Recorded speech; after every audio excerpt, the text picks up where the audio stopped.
What we don't want to do is to have family cutoffs. Okay. Definitely. No cutoffs. No. Everybody, you need, well, to be honest, you want everybody to You want be there. everybody there. And I think tensions are already high. And the last thing that your aging parent wants is to see their children all fighting and having in-family infighting. You don't get a second take on a funeral. You don't get a second take on the end of life of your family member, right? So this is a time we want to put a lot of those issues to the side and work together and learn to love your life again. I think one of the best things you can do. Love your life again. Amanda, I love that. Recognizing that that person wouldn't want you to be suffering. Hi, everyone. And guess what? We're back with another Sandwich Years. And so for you, those of you who are listening for the first time or watching, Sandwich Years is about taking care of the top bun. So that can be an aging parent, aunts, uncles, could also be a sibling, and those taking care of the bottom bun as well. So you have some sort of dependent, whether it's a child, could be nieces, nephews, can also now branch over to fur babies, because we know that those fur babies can't stay home alone. And so you are the person in the middle. You are squeezed and blessed. And so for today, I have a special guest with me, Amanda. And so Amanda, if you can tell everybody who you are and what company you're from and what you do for a living. Oh, thank you so much, Chantel, and thank you for having me today. And I love the amazing work that your organization is doing. I own an amazing company called Refreshing Water Psychotherapy, and we focus on helping people overcome grief and caregiver, burnout, and then as they move towards a sense of healing and restoration and really developing the skills to become resilient in the midst of everything and really helping them to recraft and rewrite their life. Okay. And so you own this company. Yes. You are a therapist. Talk to us about. Yeah, absolutely. So a little bit of a backstory on myself. Please. I started working in long-term care when I was 15 years old, which seems kind of young, but I started doing dietary. So I was serving the food to the residents, fell in love with it, sitting down, hearing their stories, and the wisdom that I got from it. And when I went to the University of Waterloo to do my undergrad in religious studies, I did all my hospice placements and all my undergrad placements in long-term care and sitting down with people who were end of life. And then I went to grad school at Tyndale, where I did my Master's of Divinity. And then I worked as a chaplain for about 10 years in long-term care and palliative care. Oh, wow. Okay. And so I was really developing their programs. So wait, one question, just for those who don't know, what's palliative care? Thank you. So just to clarify that, palliative care is when people and doctors have now determined that this person, their life is definitely coming towards an end, and they can give a pretty much an approximate timeline. So maybe someone might have a month or 2 months or several months. And then now they can move in towards a facility where they can support the whole family holistically. Okay. And have nurses around the clock care, pain management, and we help them finish well. I think that's the best thing. That's the best. So most of the times when someone's in palliative care, you'll get notified. And if not, you may see certain elements that are around that you're like, but most of the times a doctor or someone will say they're in palliative care now. Yes. And from what I always knew, it was give them as much as they possibly want and need. Yes. And love them as much as you possibly can. Absolutely. Because it's near the end. It is. Okay. And it's a way for us to support the families, right? It's really difficult. And this is a way where they don't need to think about giving pain meds or caring, providing daily care, right? All of that is taken care of by the nurses and the chaplains. So I would, sit down with the families and start designing what does this funeral service look like? Okay. What does, or the memorial service look like, right? And we'd often pray them home, pray with the families, provide counseling during that process because it's a grief before they've even left this world, and then grief counseling after. Okay. And so you've many years of experience with that. And so you've seen, so a lot of the times I'm talking to a bunch, all the people I'm talking to, grief looks so different. So different. And so there's grief while they're still here, which is really hard because they're still here and you should be spending more time with them. But at the same instance, it's hard. It's just a harder pain and a harder to deal with. So it's always nice for someone else who can help you through it and help you navigate. How do you interact with that person 100% while they're still here? Absolutely. And then you've done you have a lot of experience of grief after. Yes. Okay. And so when somebody passes, Yeah. the grief cycle, how do I say this? I want to hear it from you first because you're the clinical. Right. Does it go away? And I think that's the thing. Everybody grieves so differently, right? So some people won't even talk about that person passing away. It is just too much to even process. And people around them might say, didn't you love that person? Oh. Right? Like, what happened? And then you'll have other people where they've been with them through that entire journey. And then now when it's over and they've left, they've completely just fallen apart. And they don't even know, like, they stop caring for themselves. They stop showering. They stop taking care of their own basic needs, hanging out with friends, spending time with other people, right? It just feels like the bottom has fallen out. Okay. So I think it's so important to be able to, one, for people to acknowledge what has happened. Okay. But at the same time, to realize that there's still life and there's still a purpose to life, even though this person isn't here. Okay. And I often say to people, they always live on in you and in your experiences, and you carry them with you. They might not be here physically with you, but their story is so intertwined with yours that even for someone who lost a parent, right? Mm-hmm. They have new experiences and they might say, I'm getting married, but my parent's not here. Or my child is graduating from school, but I wanted my mom or my dad to be here to see that. So you're not just grieving the loss of their presence, but you're grieving their presence in the future. Yes. Things that are to come. And so just in sense of even my grief journey, I've found that occasions are harder. And then also celebrating their occasions too. It's like sometimes for their birthdays and stuff. Like my mom's birthday just passed and I was sort of sitting there going, how do I deal with this? I missed her a lot. Absolutely. And so what I just did was I was just super grateful for having her. Absolutely. And so everything that I am today is because of my parents. I'm not they gave me whatever they could give me and they put me on the path. And so that's the kind of thing that going through grief, you have to get to that stage, I think. You 100% have to get towards that stage, right? And thank you so much for sharing. And I'm really sorry for your loss, right? But it's like you almost need to develop new rituals. Okay. Around that, right? Because maybe every family member almost has a role when it comes to those holidays. Okay. And what they played. So sometimes it might be like the mother, the grandmother, right? But maybe they were the one that hosted. And then now when they've left, it's like, who picks up the pieces? Who does that? Or maybe in your case, like your dad, like he sat at this place at the table. And then now when everybody's gathered, it might seem like a small thing, but it means a lot when that presence isn't there because you're like, that person was always here. So from a tools perspective to deal with grief in your own, like for yourself, one, you just said, recognize that this person is gone. Like you have to get to a stage, whether you do it the next day or a year later or whatever, but that recognition has to happen. It does. Okay. And then what else? And I think so, like one thing is like you were saying, one, you have to recognize, but also be gentle with yourself. Like I think a lot of times when people are going through grief, they feel like I need to get to here by this time. And there is no timeline to do that, right? So yeah, there is absolutely no timeline to actually go through the process. So one would be like gently coming to a realization that this person is not here. But it does not necessarily mean that they're gone. Like I said earlier, they still live through you. The other one is to have a community that journeys with you through this.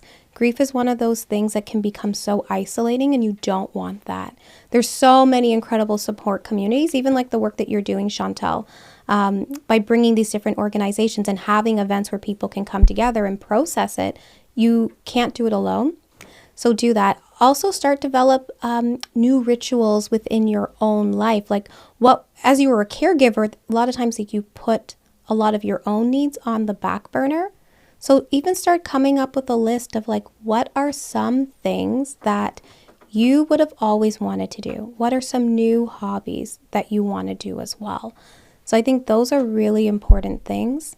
And learn to love your life again. I think one of the best things you can love do. Love your life again. Amanda, I love that. So love your life again. Yeah. It's hard. And it's a hard thing to do. But I think if you it's like recognizing that person wouldn't want you to be suffering.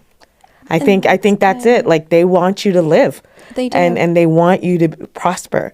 And Absolutely. they don't want you sad after them, I guess you'd say. Do you know what I'm trying to say? So learn. So those rituals, those new rituals that you're thinking and that you're talking about, it's going to be hard because also the people around you may not be ready. So grief, you said, everybody's at its own pace. 100%. Now imagine you're grieving the same person. They're at the same pace. Yes. So there's forgiveness for yourself, but forgiveness for them. 100%. Because they're dealing with a lot as well. They are. And you can't, everybody's going to grieve in very different ways. And everyone's timeline doesn't mean anybody loves the person more or they love the person less. It's how everybody's going to cope with things in a different way, right? So I think you need to have so much grace for other people. And then I think the biggest thing is you need to learn how to become resilient. Okay, so now resilience, because resilient works in grief, but resilient also works when you're dealing with caregiving. 100%. And so 100%. Tell us a little bit about those two in your based on your experience, because you've seen it a lot. Yes. What does that look like and how can you describe it? I think very often when you love someone so much, you're giving so much of yourself to that person. And it's an absolutely beautiful thing and it's very noble. But the greatest gift that you can give your loved one is the service of caring for yourself. And I've always said to caregivers, you cannot give from an empty cup. Yep. And that's one of our sayings as well. Yeah. You have to give from a place of overflowing. So like I say, the best gift you can give them is loving yourself, taking care of yourself. So when you show up to caregive, you're not doing this even sometimes from a place of resentment or of a place from you're frustrated or a role that you're playing. A role that you're playing. Because you've been given the role to do that. To do that as the family member. As the family member, right? So like now you're actually like showing up being like, I love being here. And also, a huge thing that caregivers don't always want to do is delegate. Okay. So now let's talk about caregiving. So with caregiving now, sometimes the role is given to you. Sometimes you have to take the role. Yes. And when you do that, doesn't necessarily mean you need to do it all yourself. 100% not. Okay. So delegation, what can that look like? So delegation can look like inviting people from a long-term care home. Okay, so into your community. So you're getting services to support you in some shape or form. So whether it's a long-term whether it's a facility where they need to live, whether it's even getting cleaners, whether it's getting services to do things for you. If you have the funds, then use that as a delegation. Absolutely. Then there's family members as well. And I think we talked about this. We've actually never talked about it. So I actually want to hear your take on this. Siblings.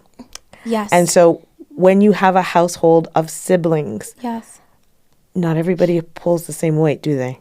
They don't. And I think this happens to do with like the roles that everybody plays in a family, right? So who is the caregiver? Who tends to be the person who takes on the majority of the caregiving in the family? And it's okay to have, there's normally one person. There's normally one person that's always going to be, right? The person who takes on most of the family tasks, most of the family caregiving, and most things get delegated to that person, right? Like that's a role that most people, every family is going to have one of those. One of them. But that one person has to learn how to manage that. They have to learn how to manage that. And I think the other thing is that a lot of people aren't aware of is that there's so many free resources in the community.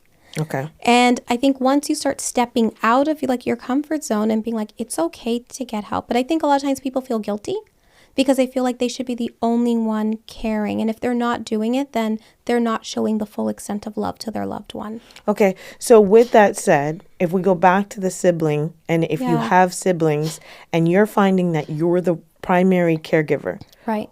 What do you do about these siblings? Like, what suggestions do you have to engage the other siblings, or do you cut them off, or do you tell them where to go? No joke.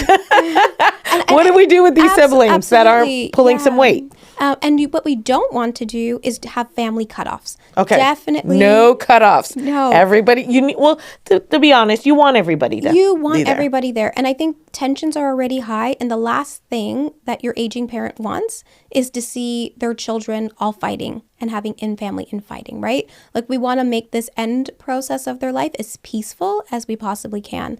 And even when we have the funeral, like, it's important that everybody comes together. If you can. You don't get a second take on a funeral. You don't get a second take on the end of life of your family member, right? So this is a time we want to put a lot of those issues to the side and work together. A great way sometimes is for those siblings to sit down with a family counselor. Okay. So there are counselors that can actually come in and mediate the conversation. 100%. So I did a lot of those where we would have families that were like, one might say, we don't want to spend this much money on a caregiver. Or another one's like, I don't feel like it's necessary for me to be here. And one that's over giving, and they're there 7 days a week. So now we have to sit down with the whole family and be like, okay, now let's have like a really honest conversation. And let's even lay things out. How much is one person doing? Sometimes people don't realize it till we lay it down on a piece of paper. Okay. And we write it down. And then we come up with a family action plan about what are the requirements? Like, what does your loved one actually need? Mm-hmm. And then who can take on those different tasks? So that's actually like a really great idea that we used to do. Sometimes we'd even like write out all the tasks and then we would cut them up in on pieces of paper. And then you start dividing them up and we kind of make them even. And it's a visual way to sit there and go, you're the full caregiver. Now you need to take from there and put it over there. Yeah. And so one of the things, and I'm lucky, I have siblings. Wonderful. And one of the things we did was what I had to recognize is each of my siblings have a strength. And so that was one of the key things. Early stages, I didn't recognize that at first. And I was just sort of sitting there going, I don't know how to manage this because they just keep calling me. And they keep calling me and I'm supposed to answer them. And I'll be honest, I was the youngest. So I'm sitting there going, if I make a call that's not appropriate, and I think my parents both knew, or my dad knew, he was just like, you're not going to do that. But I was scared. 100%. And so just knowing my siblings and knowing the roles that each of them play, a lot of them were just like, you got this, or let's talk this through. One of my sisters, she's in nursing in PSW, so she knew the homes, and so calling her to say, should we go here, should we go there? She was the best person to give the advice on that. My other sister, she shops a lot, so she understands how to get a good deal, and so when it was time to buy certain things, it was just like, we need this, and she would go get that. My other sister, she was a companion. Let's go, and all she would say, she's good to go, and we would just go. So your services at your place you can help mediate a conversation. 100%. And I'm really passionate about that because I found that families that don't do that, there's a lot of infighting, and I've seen that, and it breaks my heart. And then you have the funerals.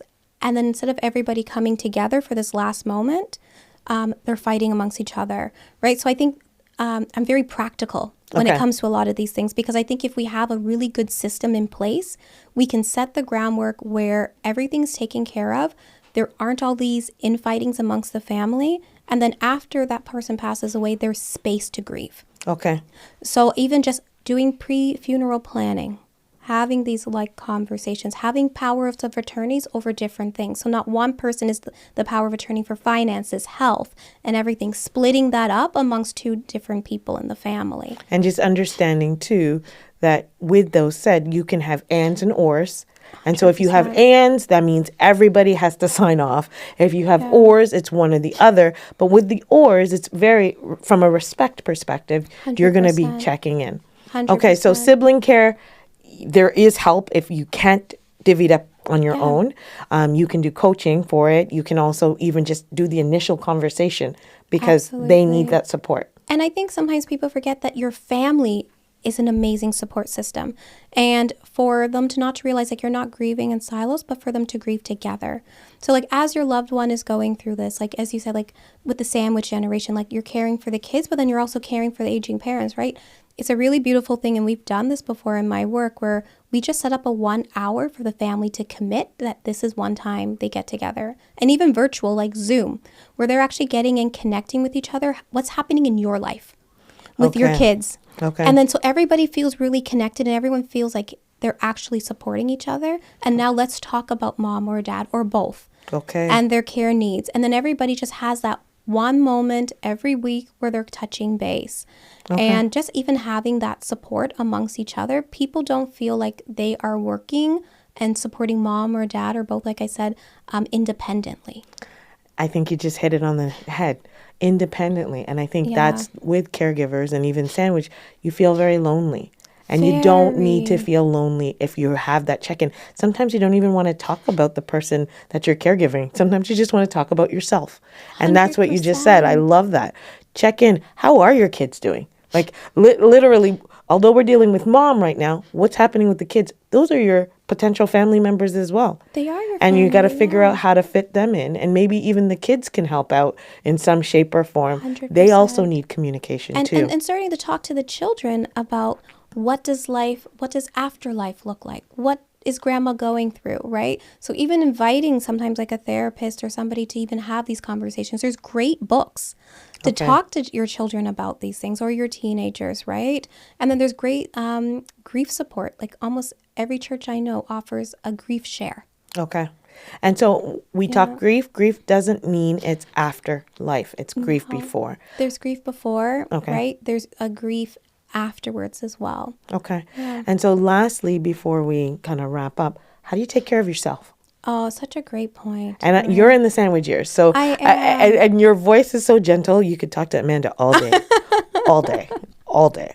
And so you're in the perfect profession, I have to say, because you can go in elevated and she'll bring you right down. Right down. So how now do you recommend for caregivers or people in the sandwich years to take care of themselves? Absolutely. And I think one of the number one things I always say to people, because I'll sit down with people and make, what's our plans? And they'll promise me I'm going to take care of myself. And then the next week they come back. I'm like, what have you done? Well, and I'm here. Right, that's what I say. Everything they've done has been for other people, right? And I said, as much as it is a job for you to take care of your loved one, taking care of yourself is a job. So I try to reframe people, like a lot of CBT, like you caring for yourself is a full-time job. And if you view it like that, you will make it a priority. Okay, you said something, CBT. What's that? Cognitive behavioral therapy. Okay, so some of that is right. So in that, I always say I'm very goal-oriented. So I actually get my clients to create an actual self-care plan. So we will actually now look and see what are 3 things that you can do for yourself this week that actually fill your cup. And now let's look at your schedule, and we're actually going to put it into your schedule. And then I always encourage people, sometimes it's nice to do something different. Maybe pick up an activity that you've never done before. Okay, so give me some stuff that would go in my cup. Okay. Or anybody's cup. Anybody's cup. So I often say having something that's quiet is great. The silence. So there's great retreat centers. Okay. There's even one out in Pickering called Manresa, and they offer 1-day retreats, 3-day retreats where it's completely silent. You turn off your phones, you turn off your electronics. Okay, so I think you said key. Silent retreat means turning off things. Turning off, disconnecting from the world. So that might be for those 3 days, your loved ones are filling in for you. And now you are just focusing on yourself, which is a beautiful. So disconnection. Yeah. And it doesn't have to be long, especially if you never practice it at all, right? You could be an hour first and then you go a day later. Right? It might be just going for a walk. Okay. Right? Giving yourself that 1 hour to go for a walk. Okay. It might be an activity if it's playing tennis. Okay. Or going to the gym or doing something that's caring for your body and your mind that is just for you. Okay. Or it's a hobby. And I always encourage people, at least one of those 3 activities should be something with somebody else. Okay, so one alone and one with someone else. So 100%. The social connection kind of thing. It is. Even just calling your friends and just being let's just go for dinner. Okay. And then maybe that's just your safe space to just even talk. But the whole point is that you got out and you're with a community. Or if it's a group activity, if it's you play soccer, you play basketball, doing something where you're around other people as well. So I think every person has something. For myself, it's going to the spa. That's what I was just about to say. I love the spa. Where do we find Amanda when she's... You will find me at the spa. My favorite. So we used to call it spa junkie. So you're a spa junkie. I am 100% a spa junkie. Okay. I love going to the spa. I love... taking time out where I'm in silence. So like all day I'm talking to wonderful people and I'm always on. So when I have downtime, that's just my time to reset. And that's how I re-energize is in silence. Okay. Yeah. So just to wrap up, thank you. So we talked about grief. We talked about siblings and just even the whole family functions. We talked about ways to take care of ourselves. How do people find you? So Absolutely. like if somebody needs you, how do we find you? Okay, love that. So I have an office. It's at the Work Hub in Ajax. Our address is 190 Harwood Avenue. And you can find us online at www.refreshingwaters.ca. And our Instagram handle is Amanda Camacho Psychotherapy. Awesome. And they're a supportive brand, and we're so happy to have you. So if you need anything, come on to sandwichears.com, and you'll see all the supportive brands there, and Amanda is here to help. And Absolutely. So there's stuff that's going to be in the works. We're working on some things where you'll be able to interact with her. And stay tuned because you're here, and we're excited, and we're happy that you're here to help us. And just like to close, again, thank you so much. And just to all of like your viewers, like, just remember that you're doing such incredible work for your loved one. And the greatest gift that you can do is also to take care of yourself and love yourself, because your loved one would not want you being completely burnt out. They would want you to be happy, and they would want you to have a very fulfilled life.